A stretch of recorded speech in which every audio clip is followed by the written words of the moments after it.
काशी के मणिकर्णिका घाट पर हर साल चैत्र नवरात्र की सप्तमी को महाशमशान महोत्सव मनाया जाता है।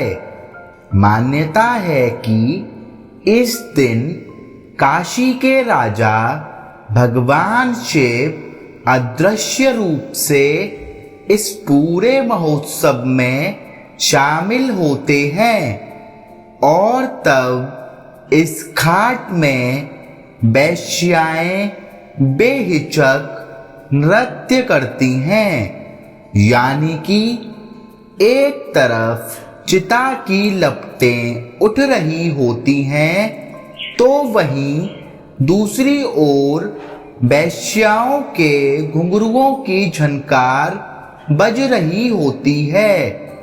मणिकर्णिका घाट पर लोगों के रोने और तबले की थाप का यहाँ अनोखा संगम सभी को हैरान कर देता है। कहा जाता है कि इस नाच गाने के जरिए वैश्याएं महादेव के लिए अपनी भक्ति भावना प्रकट करती हैं। उनका मानना है कि सभी को तारने वाले भगवान शिव क्या उनकी इस सेवा को स्वीकार नहीं करेंगे? क्या उन्हें इस नरक से बाहर निकालकर मोक्ष का अधिकारी नहीं बनाएंगे? इस घाट पर ये परंपरा किसने और क्यों शुरू की? आखिर कौन था वो जिसने पहली बार इन्हें मणिकर्णिका घाट पर नाचने के लिए बुलाया था? ये बात है 15वीं शताब्दी की। उस समय राजा मान सिंह आमेर के राजा हुआ करते थे और अकबर के 9 रत्नों में से एक माने जाते थे। उस समय उन्होंने शिवजी के मंदिर का जीर्णोद्धार कराया, यानी कि उसकी मरम्मत वगैरह कराकर उसे फिर से एक खूबसूरत मंदिर करा दिया था। रीति रिवाज के अनुसार मंदिर के जीर्णोद्धार के बाद राजा मान सिंह ने मंगल उत्सव भी कराना चाहते थे। इसके लिए उन्होंने नगर की बेहतरीन संगीत और नृत्य कलाकारों को वहां आमंत्रित किया, लेकिन किसी भी कलाकार की उस घाट पर आने की हिम्मत नहीं हुई। मानसिंह का मन दुखी हो गया और वो बिना उत्सव मनाए वापस दिल्ली जाने की तैयारियां करने लगे। ये बात जब नगर की वैश्याओं को पता चली तो उन लोगों ने आपस में बात करके राजा साहब को एक पत्र भेजा जिसमें लिखा था, अगर आपको सही लगे तो हम वैश्याएं वहां आकर नृत्य कर सकती हैं। ये हमारे लिए सौभाग्य की बात होगी।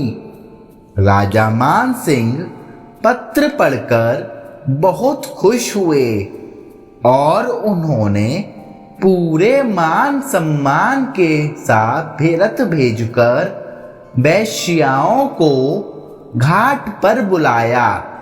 वहां आकर वैश्याओं ने दिल खोलकर डांस किया और तभी से ये परंपरा शुरू हो गई।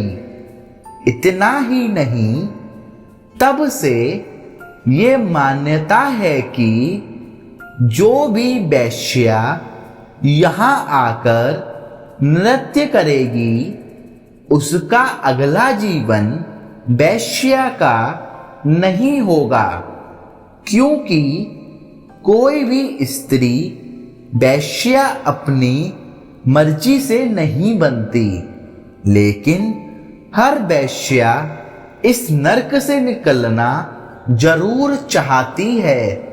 ऐसी जिंदगी किसी अभिशाप से कम नहीं है।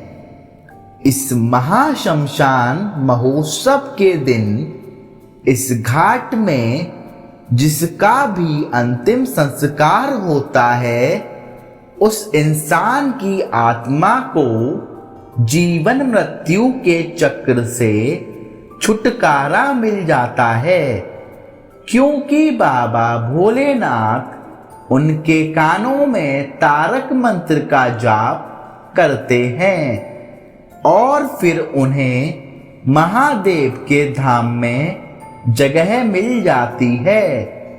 इसीलिए कहा जाता है कि मोक्ष की नगरी काशी में मरने पर भी उत्सव मनाया जाता है। मणिकर्णिका घाट से जुड़ी एक और रोचक बात है। मान्यता है कि इसी घाट में माता सती के कानों का कुंडल गिरा था, इसीलिए इसका नाम मणिकर्णिका पड़ा। दरअसल जब माता सती ने प्रजापति दक्ष के यज्ञ में अपना शरीर त्याग दिया था, तब भगवान शिव वियोग में डूब गए थे। यही नहीं, वो इस दुख में इतना खो गए कि वो सती के उस जलते हुए शरीर को छोड़ने तक के लिए तैयार नहीं थे। तब उन्हें सती के वियोग से बाहर लाने के लिए विष्णु जी ने अपने सुदर्शन चक्र से सती के शरीर के 52 टुकड़े कर दिए थे। मान्यता यह है कि ये 52 टुकड़े धरती पर जहां जहां गिरे, वहां वहां शक्तिपीठ की स्थापना की गई और धरती में लोग आज भी इन शक्तिपीठों के दर्शन करके पुण्य प्राप्त करते हैं।